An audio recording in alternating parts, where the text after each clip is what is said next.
today I continue with the book of Isaiah, and I've had some interesting insights into Isaiah. Parts of it have been read and well known by the church, but the church has not read the entire book a lot, and they're missing out on a lot of good things here. One thing I was noticing when I was thinking about this was, the book of Isaiah is kind of like Isaiah did a bunch of YouTubes. That he has these visions, and then he'll have another vision, then he'll write it down. So what we have is Isaiah's YouTubes. He didn't record them, he wrote them down. And this, the book of Isaiah, 66 chapters, is his playlist. For example, you have an introductory, in which most of us did. Hi, my name is, and this is what's going on, and here's what my YouTube channel is about. Really, that's what chapter 1 is. It's Hero, Heaven, and Earth. He's talking about this as something that God is doing. He tells them how they've been sinful, how they've taken away, how they've been thievery, how they've oppressed, what they should do. And so you get one idea is in chapter 1. Chapter 2, 3, 4, and 5 are one idea. So you begin with the word of the Lord, son of Azaz, saw concerning Judah and Jerusalem in chapter 2. For behold, as in chapter 3, that connects. And in that day, chapter 4 connects. I will now sing of my beloved. It is one YouTube, one thought from chapter 2 through chapter 5. So when you read it like that, when you watch the YouTube like that, you get an idea. Again, he's introducing who he is and what's going on and what he's going to do, that the princes are rebellious and companions of thieves. He's talking about what Israel and Judah are and what he's going to do. But Zion will be redeemed. He will redeem from this problem. So we see chapter 1 again has a beginning, middle, and end. Chapter 2 has a beginning. The middle is where he's talking about how bad it's going to be.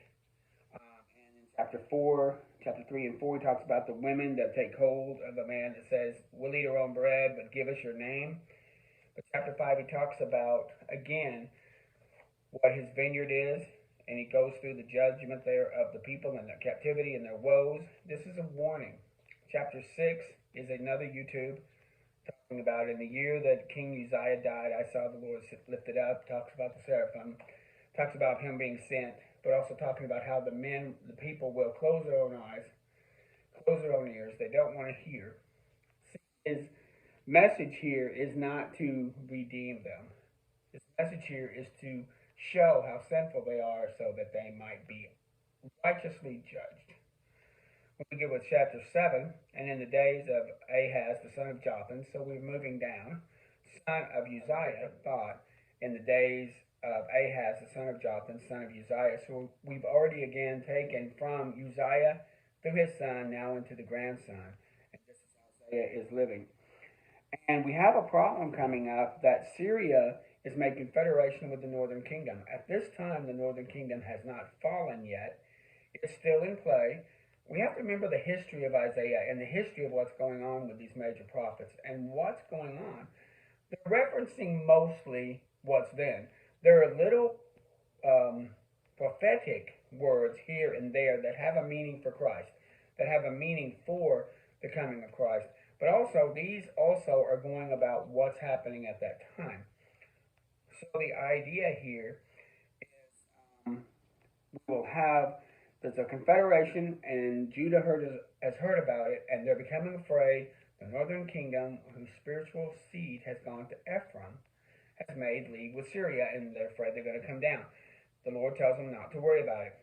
The Lord God, and again, when I see Lord God, it's Elohim, Adonai, it's Adonai Yahweh. So it says, do not be afraid, neither shall it come to pass. For the head of Syria is Damascus, and Damascus is Rezin. Don't worry, in 65 years, Ephraim will be broken and not be a people. Historically, that would be accurate. In about 65 years from that time, in the days of Hezekiah, King Hosea will be reigning, and Assyria will come down and take them. He even talks about Assyria coming. He's going to hiss for Assyria at the very middle part of the chapter. Go down, he's talking about this. He asked Ahaz, he goes, ask a sign of Jehovah Elohim, ask of the depth of the height. And he goes, he doesn't want to ask. Here's this sign, and this shall be, behold, the virgin shall conceive and bear a son, and his name will be Emmanuel. This is a tie to Jesus Christ. This is that sign, but also the fact that he's talking about, a sign that God is going to deliver Israel. So this isn't just a deliverance coming up soon. God's going to take away, but he's also giving a sign for the deliverance of Israel. And so, butter and honey shall he not eat, that he may know to refuse the evil and choose the good. For before the child has known to refuse evil and choose the good, the land that thou abhorrest shall be forsaken. So the northern kingdom is going to be forsaken. So this is the goal of it. And he says, I'm going to hiss. He's going to hiss for. He's going to hiss for Assyria. He's going to hiss for Egypt, and they're going to come upon and take the desolate places. And in that same day shall the Lord shave with a razor that which is hired, namely by them beyond the river. So they're going to take so much. It's like, you're shaving someone, that you're giving them away. This is what they would do to cleanse. He's cleansing the land like shaving a person. Remember, this happened to the Levites. And it come to pass that a man that shall nourish a young cow and 2 sheep, and it come to pass for the abundance of milk that shall give, he will eat butter and honey, shall everyone eat that is left behind. The ones that are left behind will be taken care of, very meagerly, but they will be taken care of. So God's going to take away the Assyrians. He's kind of make sure that these people have something, but they will not be Israel anymore. The hill shall be digged with a mattock. There shall come neither the fear of briar or thorns, but it shall be for a sending of oxen and for the treading of lesser animals. This will not be an occupation. That's different. The Assyria will not become an occupying army. They will just make the land desolate, and what's left will be impoverished people who live by milk and honey, and their land will have thorns and everything so bad that no one's going to want the land, and it's just a place for oxen. So moreover, the Lord said to me, so we have this YouTube is going from 7 into 8, that take a roll and write on it, write with a pen. And I took faithful witnesses, and he wrote this down with a pen. And he went into a prophetess, and she conceived and bare a son, and the Lord gave him a name, that before the child shall have knowledge to cry, my mother and my father, the riches of Damascus and the spoil of Samaria shall be taken away. Now, when you look back at chapter 7, you can see there's 2 different prophecies here. The first prophecy in 7 is about Christ. The second prophecy in 15 is about this child that was conceived. So, the woman, when he went into this prophetess, there was a prophetess. He went into her just like, Abraham went into Sarah. He went to this prophetess and bore a son. And before that son had knowledge to cry, my father and my mother, Damascus would be spoiled. So there's actually a twofold here. One of them is God slipping in something for all humanity, that the Lord shall give a sign, behold, the virgin shall conceive. Now, the prophetess was not a virgin when she conceived. So her son was not virgin birth. But you shall see the second part, 15, is that he did have this child, and the child, before the child could be weaned and cry mother and father, Damascus would fall. So this is how we learn that, you see, that's how 14 and 15 should adequately be read, because the second part doesn't really fit Christ, because it doesn't fit how he lived, that before he would the land would be abhorred and forsaken. That didn't happen in the time of Christ. But the woman was not a virgin. So he could have just said, child here in 15. So we get Christ in 14, but in 15 we have this child over here. Shal-Lahashba. There's a name for you. Shal-Lahashba. So that's the name of the child. And before he could even speak, Damascus would be fallen. That puts a timeline on what's happening here. Now, we don't know. He went into this prophet if it's going to be 65 years. Maybe it was 60 years later. Well, there's no time frame here. Moreover, the Lord said to me, take this great roll. And the Lord spoke unto him again, saying, insomuch as the people refuse the waters of Shiloh that go softly, and rejoice in Rezin. This is why the northern kingdom would be taken away. They didn't want the waters of Shiloh. They wanted the waters of Assyria. And so, insomuch as they refused me, therefore the Lord bringeth upon them the waters of the river strong. You want Syria? I'll give you Assyria. You want a little? I'll give you a lot. I'm going to give you a wave that comes in. And so, behold, the Lord bringeth upon the waters of the river, and it shall come to pass through Judah, he shall overflow and go over, he shall reach even to the neck and be strengthened out of the wings. So this will reach down. We do see Assyria come in and surround Jerusalem like a river, but it doesn't overflow. Watch what's happening there. That they do come in. Remember, later on, Rabshakeh talks with Hezekiah. So the Assyrians do come in, they cover like a river, but then they go away. So they will not take Jerusalem. It says, associate yourselves, O you people, and be broken in pieces, and give ear, all ye far countries, gird yourselves, and you shall be broken, gird yourselves, and you shall be broken in pieces. So if you associate with them, and you gird yourself up against me, you're going to get broken in pieces. If you gird yourself up and go to fight against what I'm saying is going to happen to these people, you'll be broken. Say not a confederacy to all of them whom the people shall say, a confederacy, neither fear nor be afraid. Sanctify the Lord of hosts, and let him be your fear. This is something that he's trying to get Judah and Jerusalem to do. Sanctify the Lord of hosts, and let him be your fear, and let him be your dread. See, they're more afraid of what their enemies will do to them than what Jehovah God will do to them. And we see that today. We're more afraid of what Russia or China or any of these people do for us. We're not afraid of what God is going to do against us. I mean, Russia and China and all of our enemies can do against us. We're not afraid of what God's going to do against us. And that's what he's saying. You're more afraid of Syria and the northern kingdom than you are of me. You should fear me. I can wipe you out.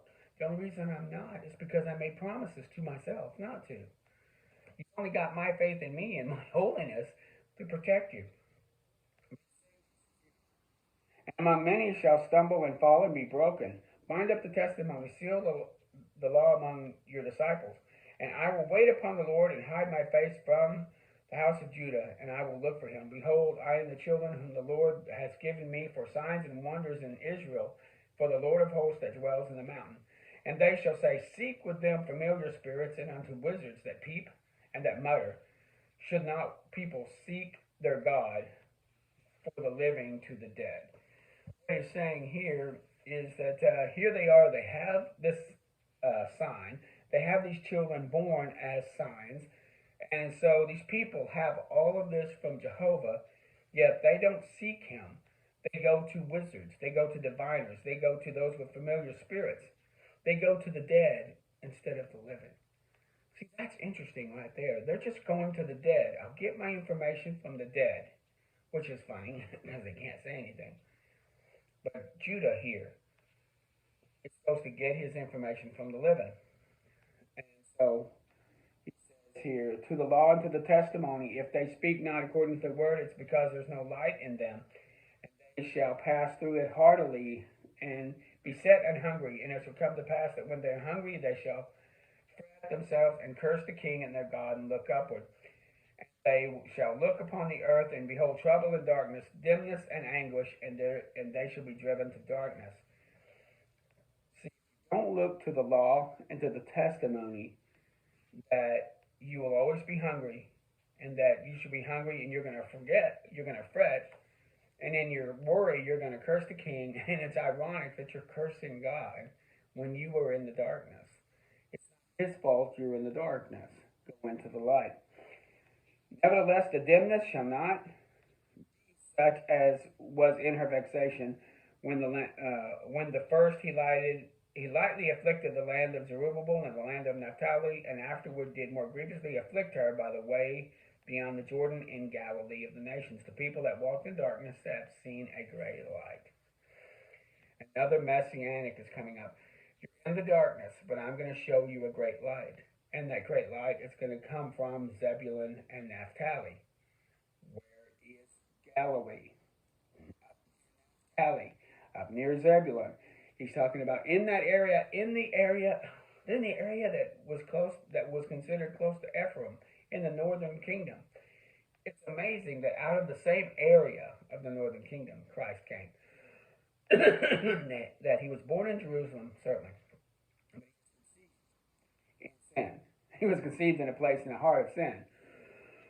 Up in the northern part of the northern territory. That really preaches a lot. So he says that the dimness shall not be such as was in the vexation.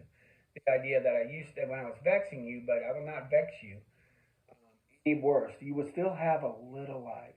There'll always little dimness. You will not be in outer darkness. He talks about darkness, but it's not outer darkness. The light is there. You can always find your way back. And there'll be a great light. They that dwell in the land of the shadow of death, upon them the light has shined. See, you have to connect 8 to 9. 8 talks about people who choose darkness. They want to live in darkness. They want to be enemies of God. And it's within that area that God brings about the light. In Naphtali and Zebulun. And so, thou hast multiplied the nations and not increased their joy. Thou before thee according to the joy in the harvest, and as the men rejoice when they divide the spoil. The nation has grown, but the joy of the people has not grown. The nation has prospered. It talks about Israel, that every time the nation prospers, but the joy only goes so far. Now, in the days of Solomon and David, when the joy was up here, until Christ came will the joy come back. So you've increased them, but you haven't increased the joy. For thou hast broken the yoke of his burden, and the staff of his shoulders, and the rod of the oppressor. For every battle of the warrior is with confused noise, and garments rolled in blood. But this shall be burning and fuel of fire. All the stuff that you're trying to do. For unto us a child is born. All the things that you're trying to do to grow, you're maybe growing area, but you're not growing joy. You're not growing excitement about Jehovah. You're not growing any of this. You're going to need a real light, and that light will be Christ, the joy of Israel. That's what he's saying here. For unto us a child is born, and unto us a son is given, and the government shall be upon his shoulders. And his name shall be Wonderful Counselor, the Mighty God, the Everlasting Father. The one who is coming. And the increase of his government shall be peace, with no end, upon the throne of David, connecting with David, and upon his kingdom, to order it and to establish it with judgment and with justice, from henceforth forevermore. The zeal of the Lord will perform this.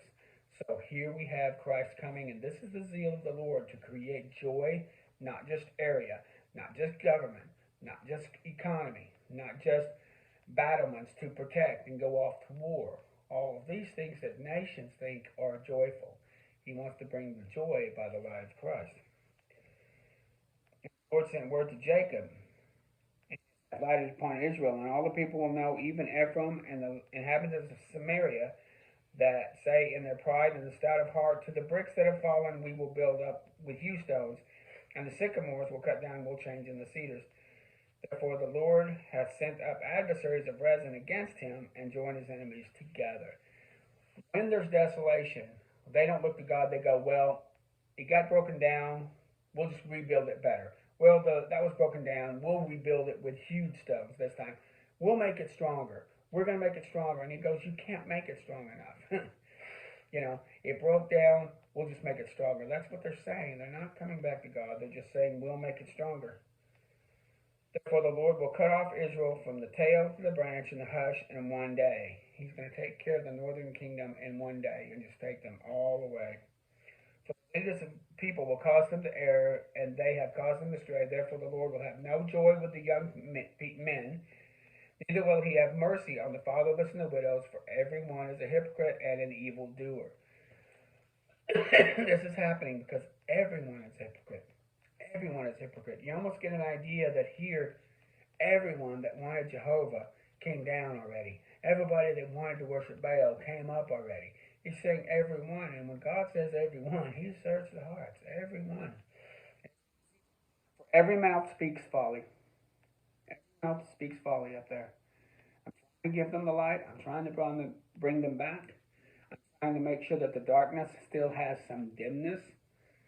But like he was saying earlier with Isaiah, I'm going to send you, but they're going to choose not to hear.